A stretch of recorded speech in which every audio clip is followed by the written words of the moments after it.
ये गाइडलाइन है sir supreme court की और डीओपीटी की भी 45 दिन से ज्यादा पे पक्की नौकरी। सर ये कहां है पक्की नौकरी? ये पक्की नौकरी में, क्योंकि पक्की नौकरी देते हुए एससी एसटी ओबीसी को रिजर्वेशन देना पड़ता है सर, तो इसलिए हजारों लोग जॉब कर रहे हैं सर एयरपोर्ट पे। आप डाटा सर, आप तो गार्जियन है हमारे, डाटा देखो सर, मगर एससी एसटी ओबीसी के लोगों को कहां उनमें रिजर्वेशन का लाभ मिल रहा है? ये तो एक तरह से उनके अधिकारों पर डाका डालना हुआ ना सर। इसलिए मैं मंत्री से मांग करूंगा कि सबका ध्यान रखते हुए और नियम कायदे कानून यानी कि संविधान ने जो शक्ति दी उसके आधार पर आगे बढ़े, देश का नाम रोशन करें।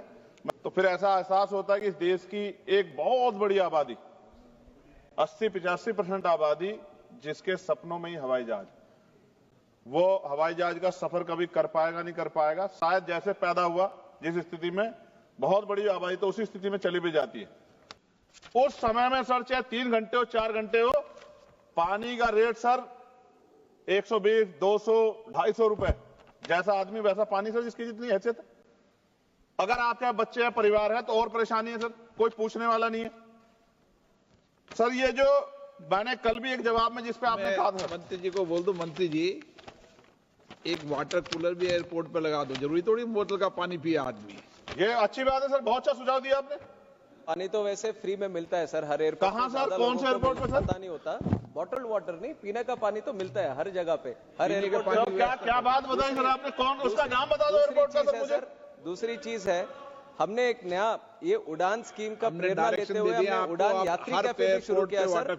ये कोलकाता में शुरू किया, चेन्नई में शुरू किया, अहमदाबाद में भी, और बाकी सारे एयरपोर्ट पे भी करेंगे, जहाँ पे 10 रुपए का वाटर बॉटल भी दे रहे हैं, 20 रुपए की टी कॉफी भी दे रहे हैं, 20 रुपए का एक और नमकीन भी दे रहे हैं, स्वीट भी दे रहे हैं। ये नहीं, ये किया है, ये वास्तव में है, ये वास्तव में है सर। अभी कोलकाता में किया है, चेन्नई में भी किया है, अहमदाबाद में भी किया है, हर जगह भी करेंगे। चलिए सर, मैं मिडिल क्लास फैमिली से आता हूं।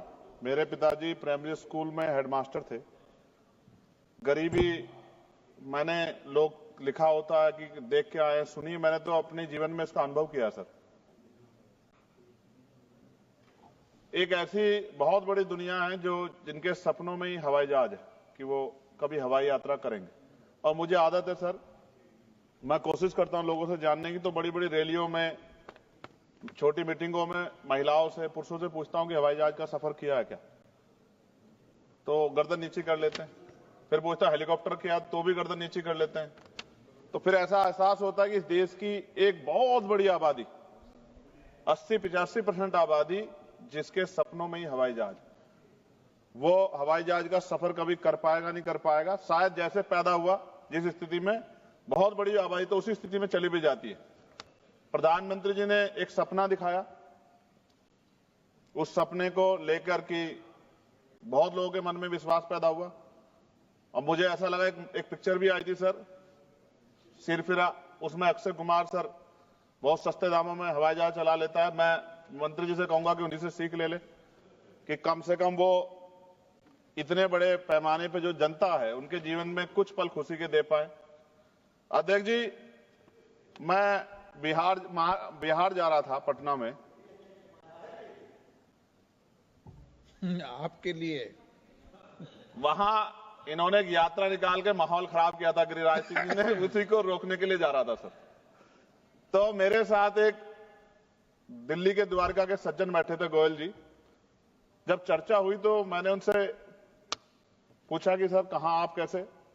तो उन्होंने कहा हमें जाना तो कुंभ में था सर। मैं बिल्कुल स्पष्ट सच बात बताऊंगा सर, मैं राजनीति नहीं करता सब चीजों पे, मगर इसलिए नहीं जा पा रहे क्योंकि मेरी पत्नी जाना चाहती थी, मगर बजट में नहीं आ रहा है, हमारे बजट से बाहर हो रहा है। तो हमने कैंसिल कर दिया अपना प्रोग्राम। कहां पे? कुंभ जाने का।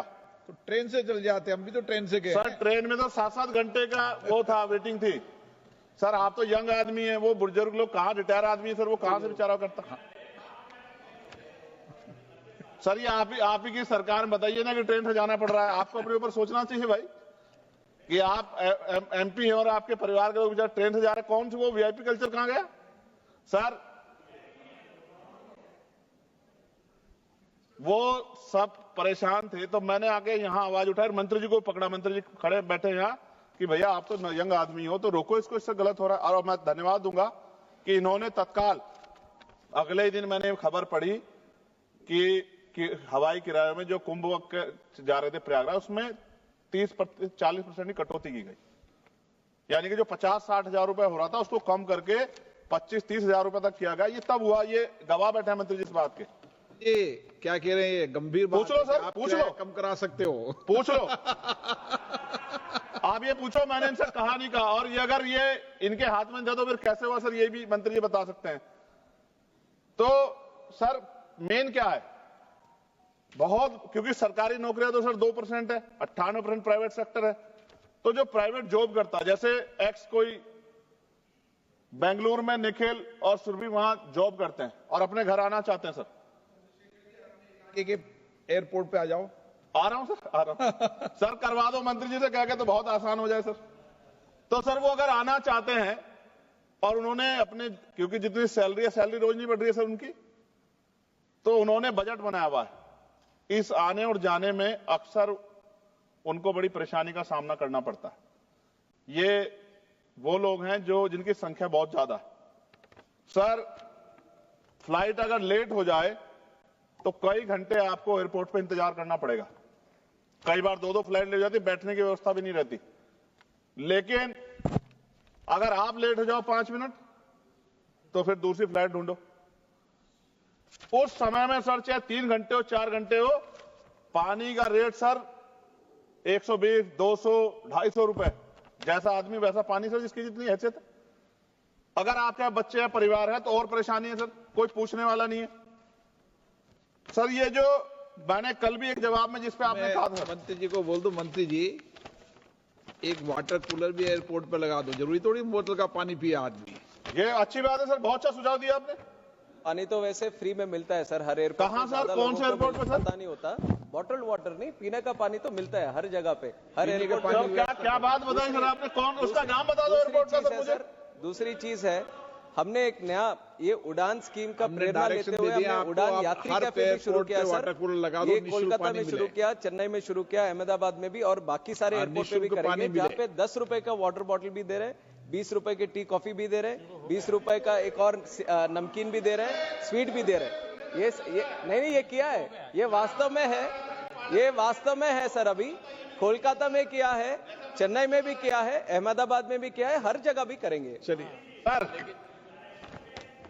सर ने कुछ कहा, मंत्री जी इस पर फोकस करो। हर एयरपोर्ट पर पीने का पानी की व्यवस्था कर दो निःशुल्क। सर ये बड़ा अच्छा आदेश सर आपने, चेयर ने कर दिया सर, ये बहुत महत्वपूर्ण है। मंत्री जी इस पर काम करेंगे, बहुत लोगों का भला होगा। सर एक चीज बहुत मेरे दिमाग में बहुत मुझे जो पीड़ा दे रही सर, आप पीड़ा मत दो, आप सर खत्म कर दो, 2 मिनट में खत्म कर दूंगा सर। आप चेयर पे बैठे हैं तो और ज्यादा अच्छा है सर। जैसे हमने बोलना है, इसमें लिखा गया, दिया गया था कि अगर समय से पहले कराते हैं तो टिकट सस्ते होते हैं, और समय के साथ करा देते हैं तो टिकट महंगे होते हैं। ये अच्छी बात है सर, कुछ ही घंटों में ना तो सीट की संख्या बढ़ती, ना स्टाफ पे कोई प्रेशर आता, ना ही कोई ज्यादा माल आता, लेकिन रेट बहुत बढ़ जाते हैं। सर सवाल मेरा ये है मंत्री जी से, अगर जिन लोगों ने कुछ लंबे समय पहले टिकट खरीदा सस्ता, तो उनको बीमा में कुछ कम पैसा मिलता है क्या? या जिन्होंने महंगा टिकट खरीदा उनको अगर कोई दुर्घटना हो जाए सर, कुदरत ना करे हो, तो क्या ज्यादा पैसा मिलेगा क्या? ये जो पैसा तो बढ़ता है, लेकिन क्या इससे उसकी वैल्यू भी बढ़ती है क्या सर? लोअर के अपर के सर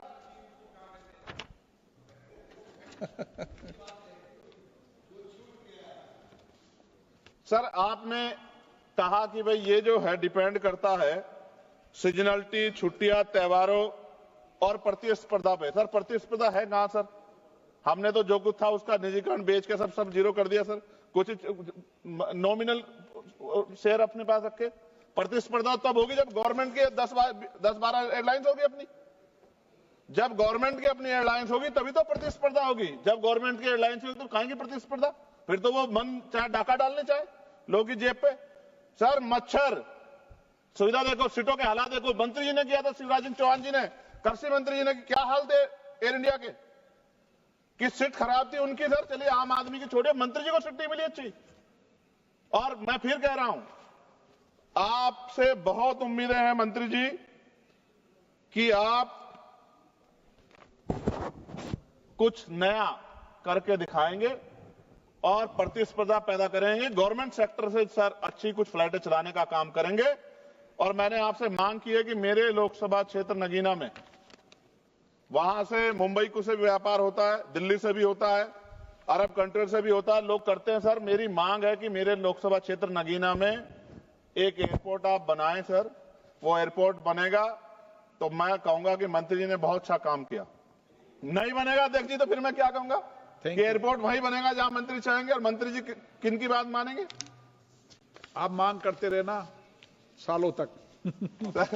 मैं सालों साल इसलिए मांग करता रहूंगा अध्यक्ष जी कि जो लोग मुझे सुनते हैं उनको ये पता लगे कि सरकार सुनती शांति नहीं। सरकार मांग तो आदमी कर देता है, लेकिन सरकार ध्यान उनका रखती है जो उनके चहीते होते हैं। सरकार सबका ध्यान नहीं रखती। ये बात मेरे लोगों को पता लग जाए। Thank you sir. एक आखिरी में खत्म कर 30 सेकंड में सर इसमें जो जॉब्स है सर, अब ये गाइडलाइन है सर सुप्रीम कोर्ट की और डीओपीटी की भी, 45 दिन से ज्यादा पे पक्की नौकरी। सर ये कहां है पक्की नौकरी? ये पक्की नौकरी में, क्योंकि पक्की नौकरी देते हुए SC ST OBC को रिजर्वेशन देना पड़ता है सर, तो इसलिए हजारों लोग जॉब कर रहे हैं सर एयरपोर्ट पे। आप डाटा सर, आप तो गार्जियन है हमारे, डाटा देखो सर, मगर SC ST OBC के लोगों को कहां उनमें रिजर्वेशन का लाभ मिल रहा है? ये तो एक तरह से उनके अधिकारों पर डाका डालना हुआ ना सर। इसलिए मैं मंत्री से मांग करूंगा कि सबका ध्यान रखते हुए और नियम कायदे कानून यानी कि संविधान ने जो शक्ति दी उसके आधार पे आगे बढ़े, देश का नाम रोशन करें। मैं आपका अध्यक्ष जी बहुत बहुत धन्यवाद करता हूं कि आपने मुझे मौका दिया। जय भीम। नेशनल दस्तक की आपसे गुजारिश है कि अगर इसको बचाना चाहते हैं तो नेशनल दस्तक को सब्सक्राइब करने के लिए रेड कलर के सब्सक्राइब बटन को दबाएं, फिर बेल आइकन की घंटी दबाएं। नेशनल दस्तक को बचाने के लिए बहुत जरूरी है कि हर खबर को शेयर करें, लाइक करें, कमेंट जरूर करें।